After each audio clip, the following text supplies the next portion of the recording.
Okay, so today I'm giving you my review of the Velowave Ranger electric bike, and I'm gonna let you know whether or not this is a good bike for you at a price tag of $16.99. Now, the good thing is that you can get this bike from their website and even Amazon if you like to shop over there. And I think like right now at the time of this video, they have $200 off as far as like a coupon you can apply. So yeah, you can get this bike for around $14.99, which I think is a good bike, especially for that price tag. But even at the regular price tag, you're getting a bike that has some really good looks to it. It comes in two different colors, silver or the black like I have here. But I really like the fact that you don't have a bunch of like stickers and markings on this bike that really advertises as an electric bike. I mean, look, you can definitely tell it's a different type of bike from your regular road bike that you might see around the city because of the fat tires and the center part right here that holds the removable battery. But for the most part, I think it's a very sleek look that still will get you some compliments, but it's not going to stand out from afar. And this bike does have a sturdy aluminum frame, and the overall weight of this bike is 75 pounds. And you also do have a couple of places right here in the center where you can attach a couple of water bottles if you want.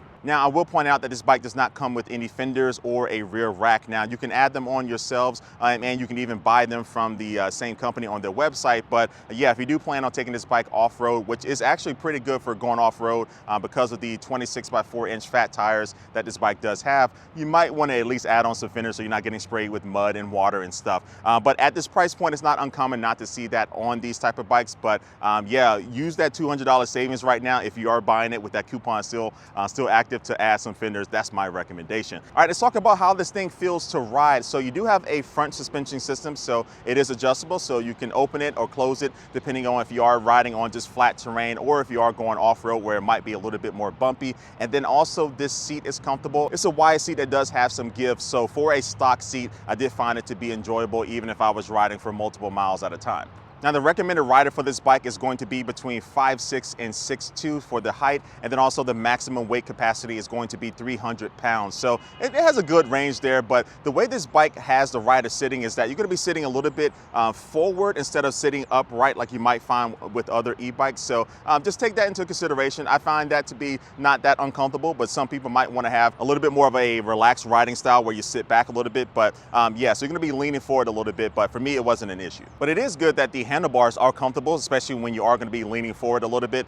They have a nice little grip type of surface to it where you have a lot of different ridges there for your hands to hold on to. And I also do like the control setup on the handlebars. So this bike does have a 7-speed Shimano derailleur, and you do have the controls for that on the right-hand side. And you do shift up and down the gears using a twist mechanism instead of the traditional kind of paddle mechanism that I've been using. And I really do like this. But one negative with this is that it is hard to see which gear that you're in, especially outside in sunlight, because it's very reflective. So the sun is just bouncing off of it. So you kind of have to really look to be able to see which gear you're in. And that's also the case in low light situations. So that's the one knock on it. But otherwise, I really do love this twist setup. And on the left-hand side, you will find a color screen that you'll be able to see all your different information as far as your speed and your distance traveled and which pedal assist mode that you're in. And also to the left of that, you will find some controls to be able to adjust that. And then also you will find a thumb throttle.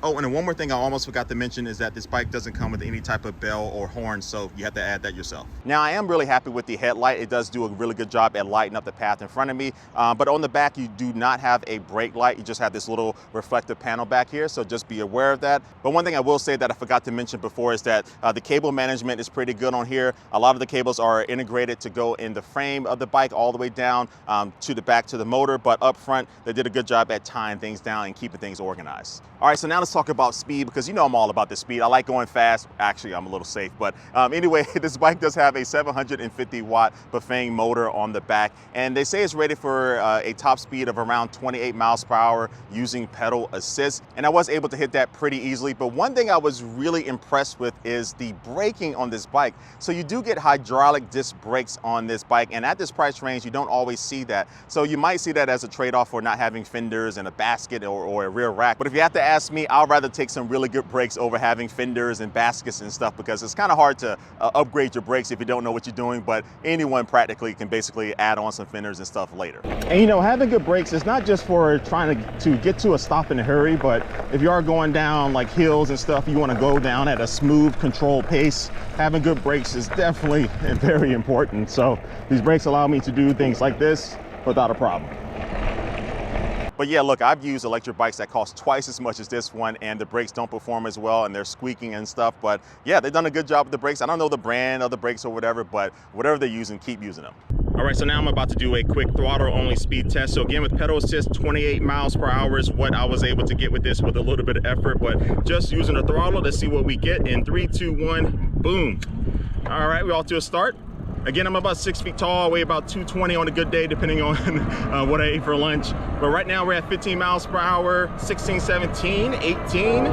19.8 is what we're at, and this is the maximum that I've been able to get just using the throttle only. And let's talk about battery too. So this has a 48 volt 15 amp hour battery inside of it that is removable, so you can use one of the 2 keys that comes with this bike to unlock the battery, and then now you can take it out, bring it inside to charge it if you want. And as far as range, they say you can get around 25 to 40 miles out of one single charge. Now, that's going to depend on your weight, the terrain, and stuff like that. But I would expect if you are using mostly pedal assist, getting around 30 miles, maybe up to 35 miles is definitely something you can expect to get out of this bike. But yeah, I would say as far as the range and the speed, definitely is good, solid around this price point. And overall, I've been pretty happy with both.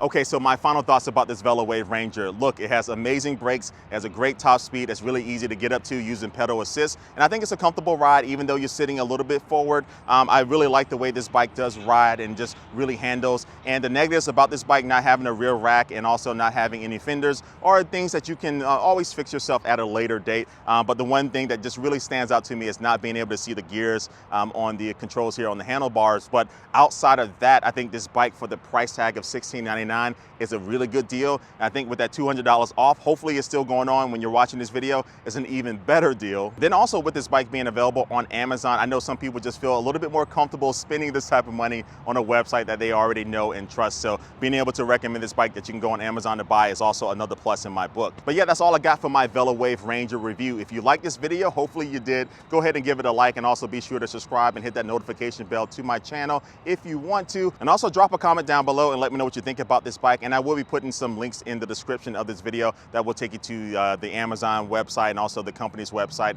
if you want to see even more information and also pick up one of these bikes for yourself. But like always, I do want to thank you for watching this video, and I will catch you later. Peace.